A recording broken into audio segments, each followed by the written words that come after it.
Right now, we're trying to make an Anglo-Saxon shield. Hello!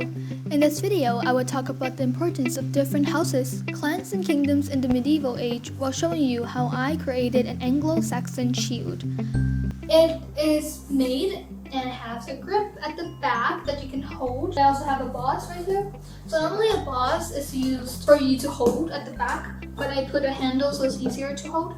People later on also still have their boss, but it has no usage already. They just put it for style. This is the Anglo-Saxon, and it's one of the first shields used in the Middle Ages by the Vikings. It is really good because when you stand with your friends in a wall and then you can attack and put the sword or spears on top and then just stab your opponent. And you can also protect yourself because the impact is probably low since there's a lot of shields here. Imagine that. So that's a good shield, and it can also be used in a single combat since you can rotate it. Look at this. Whee! Like that. You can kind of rotate it. But if it's a square or whatever size shape it is, then you cannot rotate it really much, right? In a single combat, what you're trying to do is rotate it, stab your opponent, or you can use other techniques that they have. It is also used by the Vikings, but they didn't use it as in a wall. So there's a lot of impact on the upper and lower part of the body. So it's not really a good thing. The other bad part is that it cannot be used on horseback, because when you're on a horseback and you're holding this shield and you're having this thing, the sword, spears, whatever, how can you control the horse, right? You have no more hand. So they have these trappings later on, but this is for foot soldiers.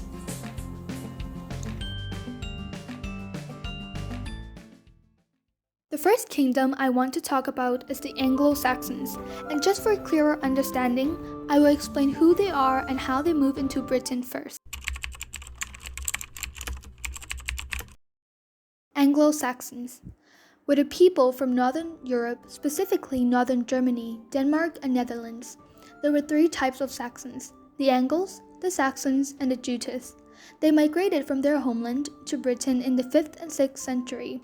The word Anglo then evolved into the word English, and their land became known as England. They migrated for a number of reasons. One reason is that they were flooded, but sadly I couldn't find a primary source that support that idea. Some other reasons were that they were invited to help the Britons defend their land from the Picts and Scots. But anyways, what I can confirm is that they did migrate based on Bede's Ecclesiastical History of the English People, which talks about the story of the conversion of the English people to Christianity and also the history of the English people. The first step of making the shield is designing the crest. Our crest is inspired by the Anglo-Saxons and the Vikings. We use a raven picture to symbolize Woden, or what is known as Odin for Scandinavian people. He is the god of war. We use the color red to symbolize anger, blood, courage, and war.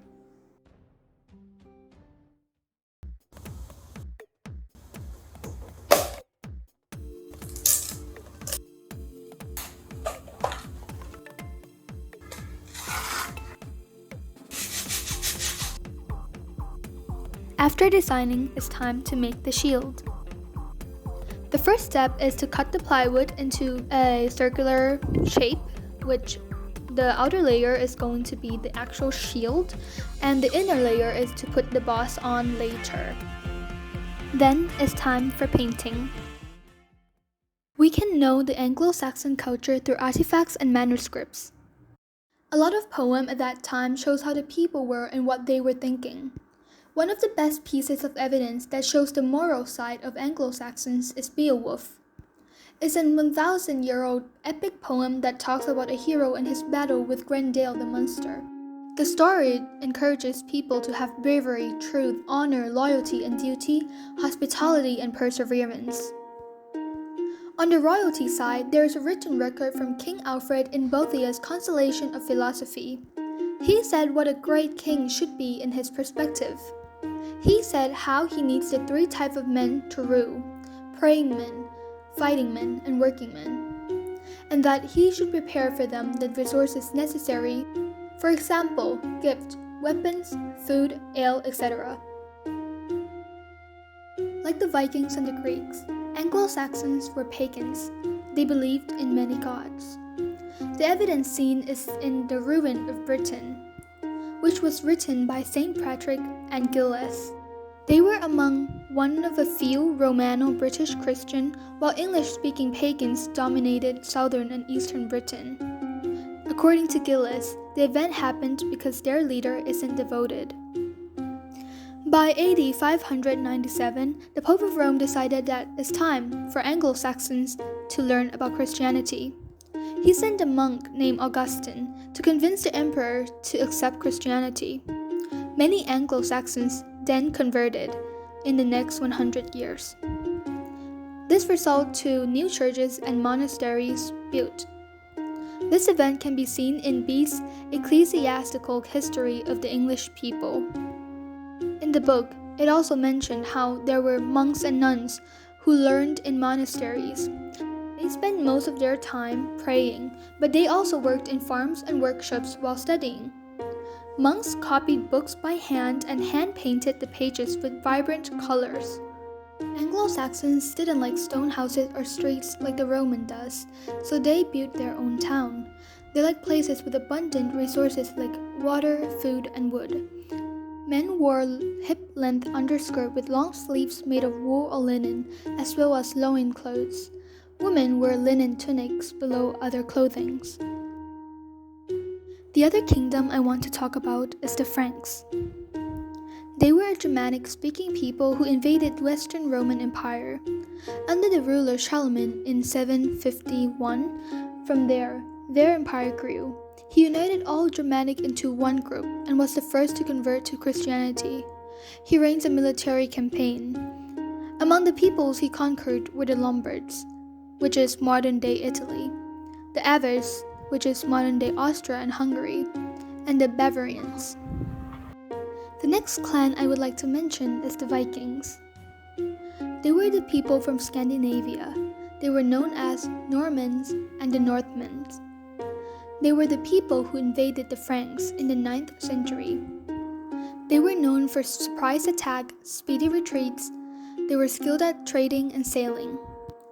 The Vikings have these long boats. The ship was driven by the oars or the wind. Square sail woven of wool. The wool was crisscrossed with leather strips to preserve its shape when wet. Oars were also used in Viking ships. The ships were guided by a steering oar, known as a steerboard. The longships was very effective because longships were fast, sturdy, capable of navigating both stormy seas and small rivers since they were long, narrow, and flat. They were also light enough to be carried over land. The next step of painting is going to be cleaning, of course, and putting the boss on. But I couldn't find anything. I actually found this, but it doesn't look anything like it. I also tried to go to like a metal store in case they could make one for me, but it also didn't work. And we found this. I think it's called a piggy bank. And you can take this thing off. Look, and it looks exactly like that. We have come to the last part of the video. This is going to be the part where I explain the misunderstood conceptions of the Vikings. So normally when I say Vikings, you would think of people wearing helmet horns like in the movies. And if I ask you about their hygienic, you'd probably guess that they were dirty, very dirty. But what if I say you're wrong? First of all, the Vikings didn't wear helmets. There were many images from that time that shows that Vikings did not wear helmets. Next, they were not dirty. In fact, they were pretty clean. There were excavations that found tweezers, razors, combs, and ear cleaners made from animal bones and antlers. Last fact I would like to share is that women has right. In fact, they have more rights than other women at that time have. They could inherit properties, divorce, and if their marriage is ended, they have the right to retrieve their dowries. I think the video is already long, so I will end here. I will leave the citations, both primary and secondary, in the description box below. Thank you very much for watching.